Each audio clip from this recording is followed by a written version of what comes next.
I'm Andreas Matzarikis. I'm from the University of Freiburg. There I'm dealing about environmental meteorology and biometeorology, and I have been also the director of the research center on human biometeorology of the German Meteorological Service in Freiburg for the last 10 years. The issue of heat is an issue which is very important because it can be taken as an example where we have huge knowledge and we still have developed many actions. And we have been shocked in reality 20 years ago, specifically 2003 in Europe, because we had an increase of the mortality, the extraordinary mortality, that means additional deaths, more than 60,000 for Western Europe. And this is an issue, because when you take mortality, before the mortality you have the morbidity, you have the reduction of productivity, and you have the suffering of the people.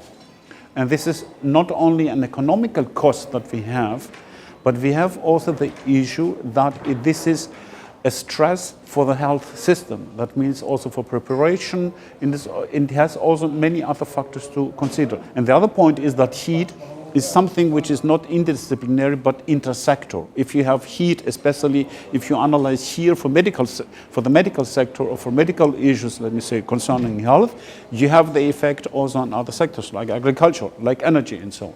When we talk about heat, we have to realize this is not only one factor like temperature or humidity. There are many other factors.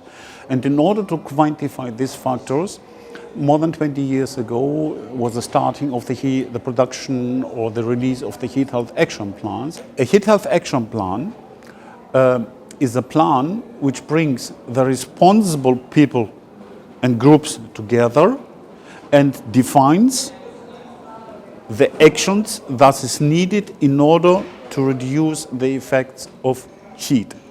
It has, first of all, the coordination and the responsibility, then the heat health warning system, the component of the indoor, what happens in the indoor, because we spend most of our time, of course, indoor, and then the preparation of the health sector, the special vulnerable groups, the communication aspects that we need in that, and it's not only, let me say, applications and information via smartphone, and because of the long term, you need also urban planning, and finally you have the monitoring and evaluation. Communication is the first step. After the communication, you have the implementation of the actions that you have developed. After the implementation, you have to run again communication, and you have to start from the beginning with monitoring. And every action that you're running and you try to apply, this has to be finally not only monitored but also evaluated, because it makes no sense to have many possibilities. Say I provide water outside, let me say, in open spaces and so on, free water, but most of the people who are suffering by heat, they live in the 5th floor with no elevator.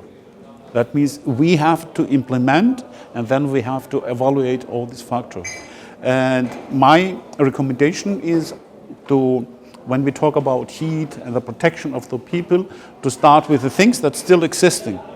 That means if you have a climate adaptation plan, you can take these components in order to provide information, to provide possibilities and solutions based on the things that we know.